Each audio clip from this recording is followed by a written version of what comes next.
There was a lightness about her, and she was fun to be around.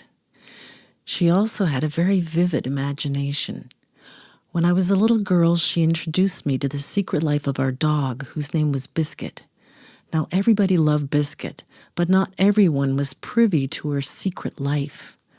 According to my mother, Biscuit had a surname, and it was Whitehorse, and Biscuit also had a very unusual accent. It was some 50 years later that I decided to share the pronunciation of Biscuit's full name, according to my mother, with my husband Bill. Bill and my mom had hit it off right from the beginning, right from when he first introduced himself, and she said, quite coquettishly, "I had a brother named Bill," to which he replied, "Aye, and I have a brother named Chris."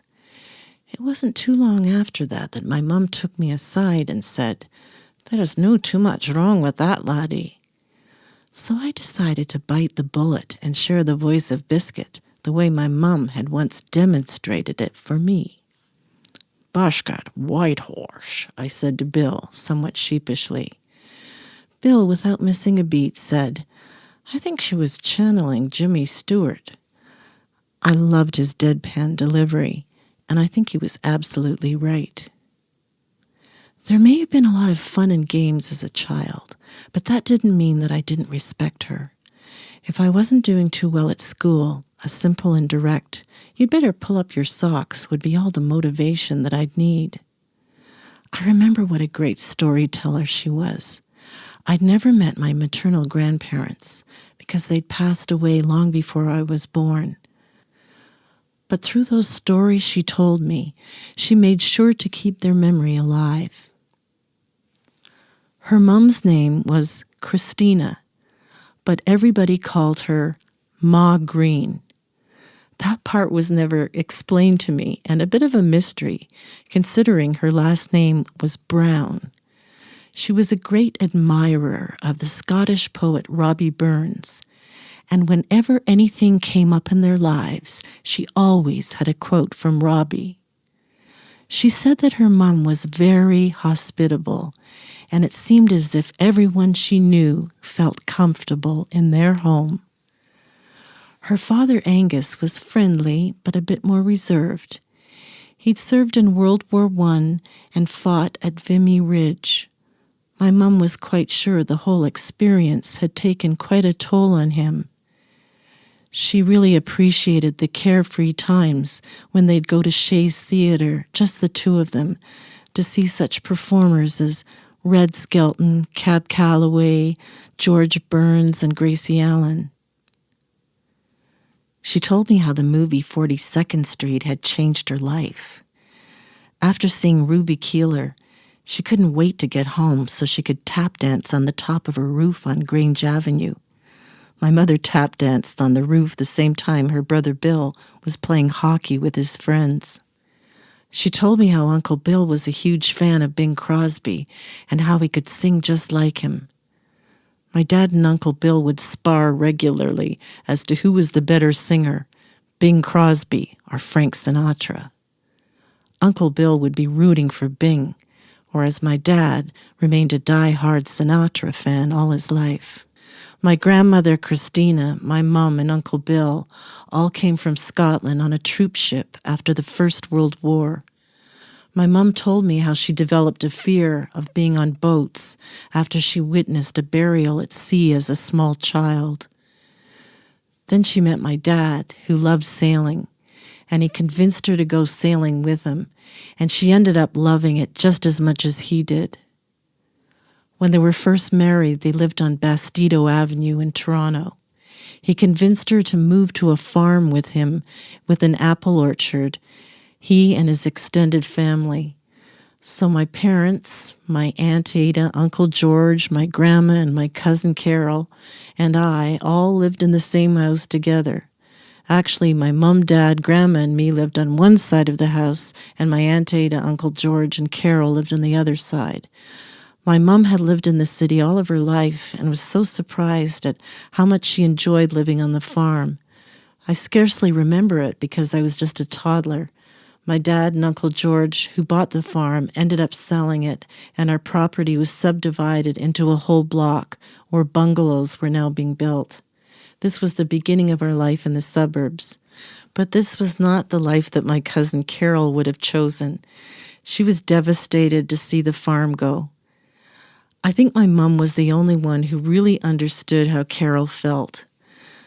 The first time I ever heard the term empathy, I immediately thought of my mother because I always had a sense that she could both feel and understand another person's point of view so completely.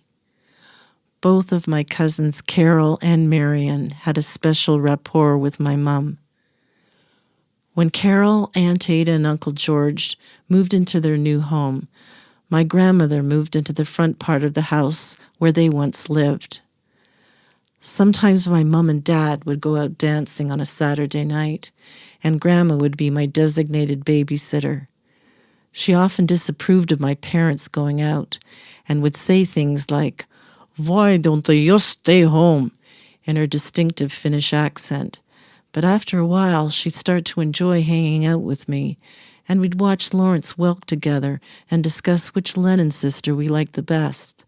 She preferred the more poised, mature Peggy, whereas I leaned towards the younger, mischievous Janet.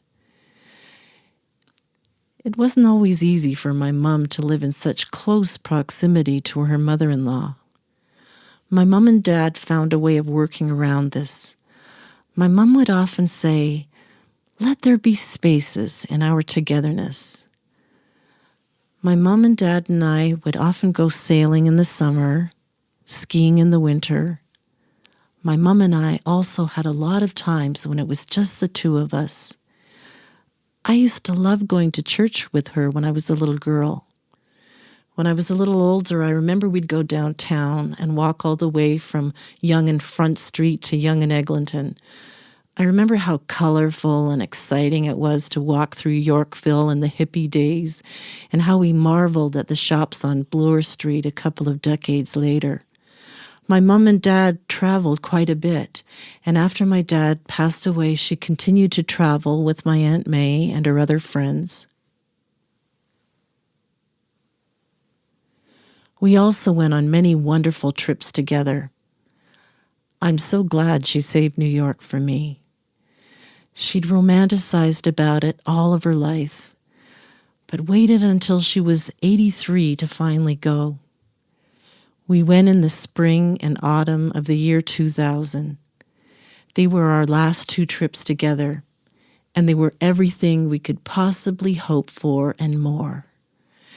And then there was the movies. We both loved going to movies together because we always loved the same actors and actresses, and we always looked forward to their next films. There were so many great performers that we loved as well. She once took me to a film called Wild as the Wind. I was in awe of Anna Magnani's performance in this film. She was raw and authentic, and I loved watching her spar with Anthony Quinn. During one sequence when Anna was giving Anthony a piece of her mind, my mom gave me a gentle nudge and whispered, "Doesn't she remind you of Grandma?" We both started to laugh. I knew exactly what she meant. So picture this, my mom, who was more on the Audrey Hepburn side, with a mother-in-law like Anna Magnani. Even though they were very different, they found a way to coexist and really learn to appreciate one another. When my grandmother became very ill and could no longer take care of her beautiful gardens, my mother would sit with her and listen to her talk about her life. She was there for her, and I know how much my grandmother appreciated this. They became very good friends. My mom had a very good life, but she'd suffered a lot of losses along the way. I know how much she missed her parents and her brother Bill and my father. She told me once that she'd lost her best friend Mary at the age of 17 after she tragically took her own life. My mom told me that this experience alone had changed her forever, and that after this she'd never been quite the same. But I never saw this in her. And all the time I knew her, she was always so cheerful, so positive, so upbeat, so full of life. She may have lived to the age of 88, but to me, she never grew old.